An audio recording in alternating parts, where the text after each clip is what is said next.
안녕하세요. 골드만 삭스리입니다. 오늘은 중앙아시아 5개국에 대해서 알아보겠습니다. 중앙아시아가 상당히 그 의미가 깊은 지역이죠. 어떻게 보면은 고대에 우리 조상들인 우리 조상들이 이제 만주 지역을 지배를 했던 것은 다 아는 사실이죠. 고조선, 고구려 전부 만주 지역을 지배를 했죠. 그다음에 이제 만주 지역을 지배하기 전에 홍산 문화, 그다음에 이제 이런 그 앙소 문화, 이제 홍산 문화는 이제 요소 지방에 있었던 거고, 요소 지방을 우리가 또 지배를 했죠. 그다음에 이제 이 홍산 문화가 어디서부터 왔냐면 앙소 문화에서 왔죠. 그 앙소 문화 같은 경우는 또 어디냐 하면 이제 산동반도라든가 중국의 이제 북경이라든가 이쪽에 이제 그 어떤 그 허베이 지방 이쪽에서부터 온 거죠. 그러니까 우리 조상이 또 이제 그 산동반도라든가 어떤 그 허베이 쪽 북경이라든가 텐진이나 이쪽에서부터 왔다 이런 근거도 되고, 그다음에 이제 이쪽 지역에서 고조선이 발흥을 한 거죠. 고조선이 발흥을 한 그 중심 지역이 이제 추측되려는 거는 이제 그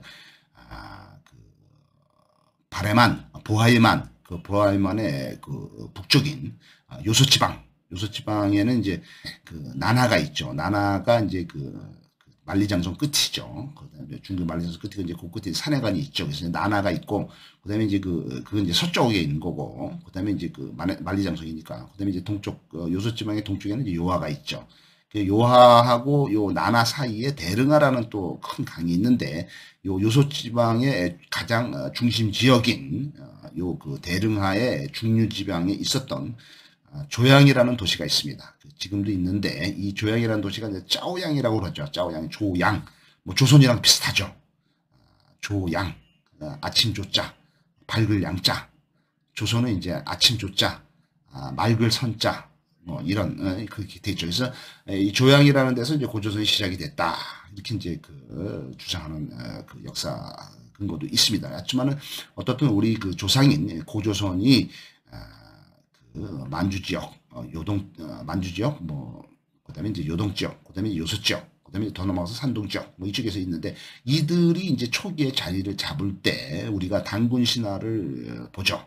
그러니까 단군 신화에 보면은 이제 환인의 아들인 환웅이 이제 지구상에 내려와서, 태백산에 내려와서 신단수에서 곰하고 그다음에 호랑이를 불러서 얘네들을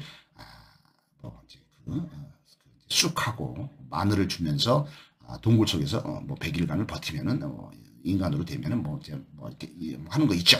그래서 이제 결국에는 이제 그 곰이 인간이 됐다, 버텨서. 호랑이는 이제 못 버텼다, 이런 식이 나오는데, 이제 그거는 이제 어떤 그 단군 신화고, 이것을 근거로 할 때는 어떤 그 환인이라는 어떤 부족이 이쪽 그 요소 지방에 와서, 요소 지방에 원래 있던 예맥족이 이제 우리 조상이죠. 예맥족 중에서 예족이 이제 곰족이고, 맥족이 이제 호랑이족인데, 그 중에서 이제 얘네들은 다 점령을 해가지고 지배를 했고, 그 중에서 이제 곰족인 그 예족의 그 여자를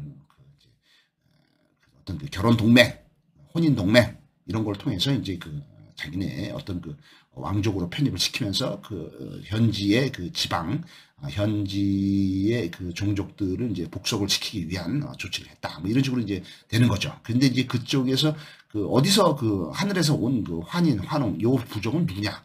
그것은 이제 또 공공족이다. 공공족은 또 어디서 왔냐?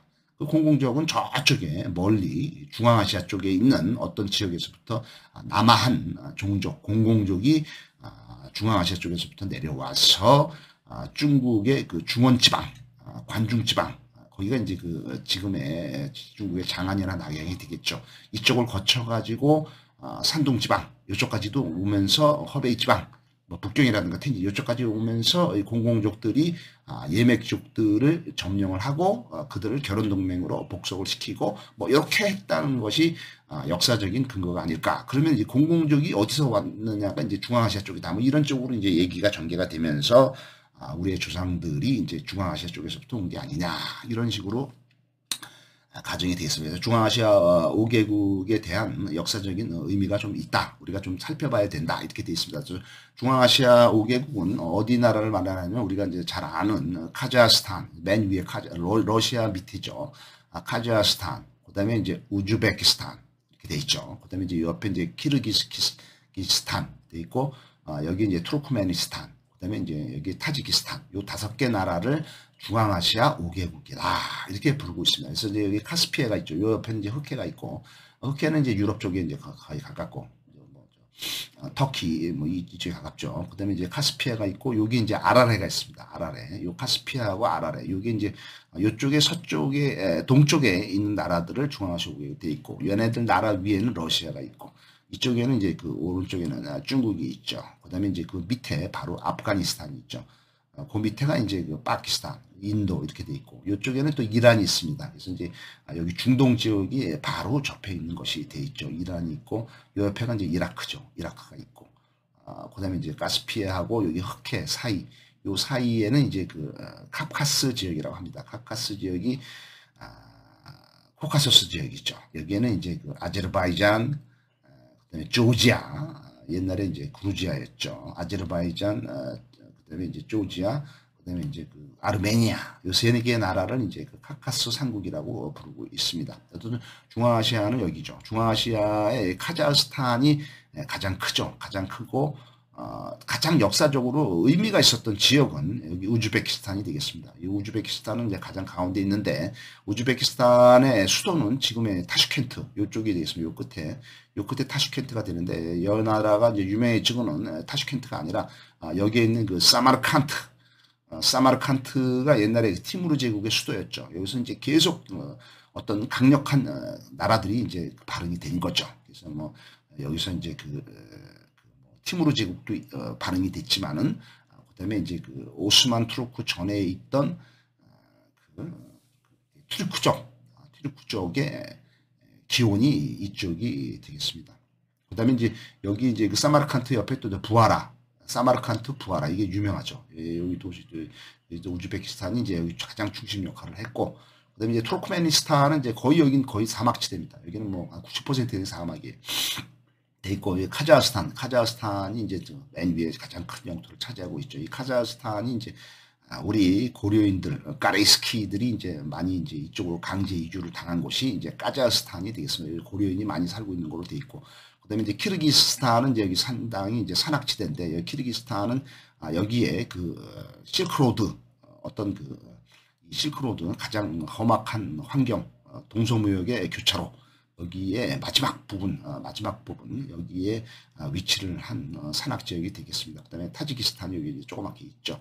그래서 이제 여기 이 그 중앙아시아 5개국으로 가려면은 여기 이제 그 실크로드를 지나가야 되는데, 이 실크로드를 지나서 가려면은 가장 우리가 볼 수 있는 타클라마칸 아주 살아서는 못 돌아온다는 타클라마칸 사막을 지나가야 됩니다. 그다음에 이제 타클라마칸 사막 위에 텐산 산맥이라고 또 엄청난 산맥이 있죠. 그래서 이 타클라마칸 사막을 중심으로 해서 위에 텐산 사막이 있는데, 이 실크로드, 고대 실크로드, 동서무역이 교차하는 실크로드는 요 그 타클라마칸 사막을 중심으로 해서 요 북쪽으로 가는 이 그 텐산 북로와 요 남쪽으로 가는 이제 그 남로, 이런 쪽으로 나눠지게 되어 있습니다. 그래서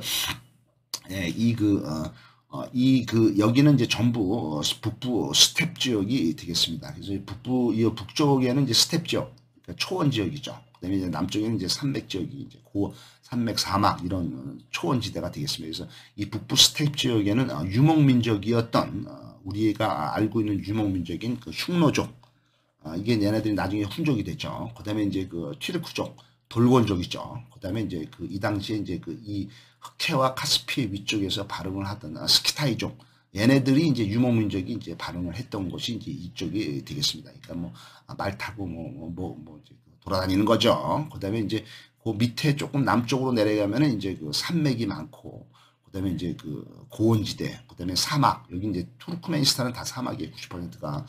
그다음에 이제 그 초원지대, 건조기후가 많습니다. 그래서 여기도 이제 농사는 잘 안 되기 때문에 여기는 이제 목축업에 종사를 하게 되어 있습니다. 남부 실크로드는 무역과 상업의, 요 실크로드는 무역과 상업의 중심지가 되는 거니까, 이 실크로드를 통해서 바로 키르기스탄을 지나서 바로 들어오면 이제 사마르칸트, 여기가 이제 중심지가 되었다, 뭐 이런 것이 됐습니다.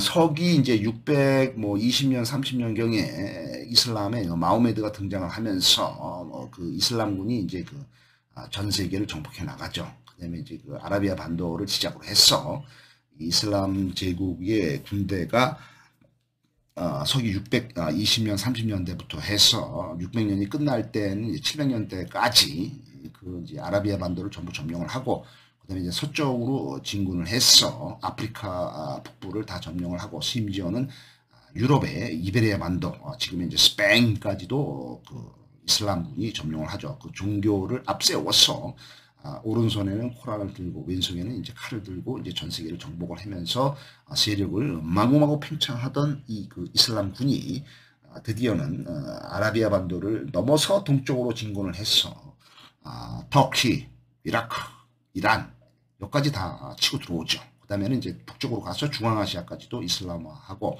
그 다음에 이제 더 남쪽으로 내려가서 얘네들이 그 이슬람이 지금도 이제 다 이슬람입니다. 이슬람이 이제 이란, 이라크, 그다음에 이제 파키스탄, 아프가니스탄, 인도까지도 막 이슬람을 진행을 시키고 거기서 더 동쪽으로 진행을 해서 지금의 이제 그 미얀마는 이제 그 이슬람화가 안 되고 불교 국가죠. 하지만 여기를 지나서 얘네들이 이제 그 남쪽으로 동남아시아 남쪽으로 내려오면서 말레이시아와 인도네시아를 이슬람화하죠. 그래서 이슬람이 엄청나게 이제 넓어졌을 때 이 당시에 이제 8세기, 그러니까 뭐 한 700 몇 년경에 이 그 아랍 쪽 이슬람 세력이 이제 이 중앙아시아도 점령을 했다. 그 다음에 이제 그 9세기, 뭐 800년경에 이제 그 셀주크 투르크, 오스만 투르크 이런 애 나오죠. 그 투르크가 돌골적이죠. 얘네들이 여기를 또 점령했다. 이 투르크도 이슬람 세력입니다. 그 다음에는 이제 11세기, 그 다음에 이제 징기스칸이 이제 1206년인가 몽골 제국을 통일을 하면서 몽골이 이쪽을 점령을 해버리죠. 하지만은 18세기 1700년도에 들어오면서는 이제 러시아가 세력 팽창을 하면서 이 중앙아시아 5개국이 러시아의 영향권, 러시아의 점령하에 들어가게 되는 그런 외세의 침탈에 계속 시달리던 곳이 이 중앙아시아 5개국이 되겠습니다.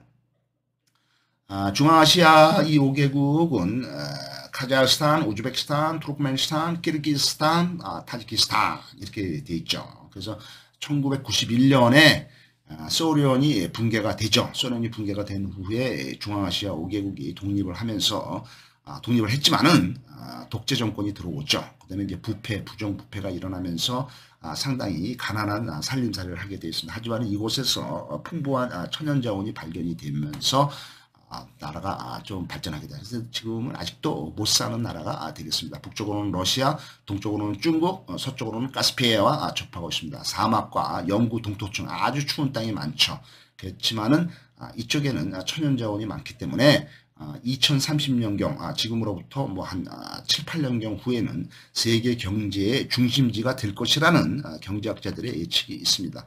그다음에 이제 그 간단하게 이제 업체 나라 사정들을 볼 것 같으면은 먼저 맨 위에 있는 카자흐스탄은 수도는 아스파나가 되겠습니다. 그 다음에 여기는 인구가 1,500만 명이 되겠습니다. 그 다음에 1인당 GDP는 12,000불, 좀 못 사는 나라죠. 아주 못 사는 아니고 어쨌든 가장 큰 땅의 카자흐스탄은 수도는 아스파나, 인구는 1,500만 명. 그다음에 GDP는 12,000불이 되겠습니다. 그다음에 이제 그 가운데 있는 우즈베키스탄의 수도는 타슈켄트가 되겠습니다. 인구가 제일 많죠. 2,800만, 카자흐스탄의 2배가 됐죠. 그다음에 여기에 인당 GDP는 2,800불, 아주 못 사는 나라가 되겠습니다. 그다음에 이제 그 오른쪽에 있는 동쪽에 있는 키르기스탄은 수도는 비슈케크. 그다음에 인구는 540만 명, 인구가 아주 작죠. 그다음에 인당 GDP는 2,300불, 못 사는 나라가 되겠습니다. 그 다음에 투르크메니스탄의 수도는 아슈하바트가 되겠습니다. 여기도 인구는 한 500만 명, 540만 명, 인구가 적죠. 그 다음에 인당 GDP는 6,100불, 상당히 GDP가 높은, 그나마 그래도 높은 편입니다. 그 다음에 이제 타지키스탄, 제일 작은 나라죠. 여기에 수도는 두샨베가 되겠습니다. 두샨베. 그 다음에 인구는 750만, 뭐 작죠. 그 다음에 인당 GDP는 1,800불, 아주 못 사는 나라죠. 여기다가 중앙아시아 5개국 요 바로 밑에 있는 아프가니스탄을 포함하기도 합니다. 아프가니스탄은 인구는 3,300만 명, 꽤 많죠.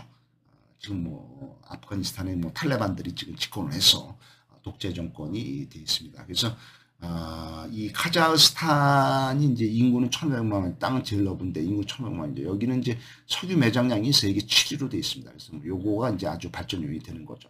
그다음에 이제 우즈베키스탄은 또 땅은 좀 적은데 가운데 있죠. 인구는 2,600만 한 3천만 원이니까 인구 상장은 맞죠. 그다음에 여기는 이제 금이 세계 생산의 4위가 되겠습니다. 그다음에 이제 키르기스탄은 인구는 한 500만 명이 되겠고, 수도는 비슈케크가 되겠습니다. 그래서 여기는 이제 산악이 주로 많기 때문에 여기는 지하 자원이 별로 없는 걸로 되어 있습니다.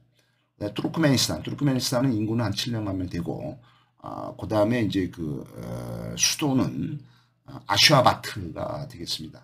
그 다음에 이제 여기는 이제 가스가 많습니다. 가스가 전 세계 3위로 됐습니다. 여기는 겉에는 거의 한 90%가 사막인데, 그 밑에 가스가 많은 모양이죠. 그래서 가스가 많기 때문에 상당히 발전 전망이 많고 지금도 상당히 이 중앙아시아 중에서는 그나마 조금 잘 사는 편.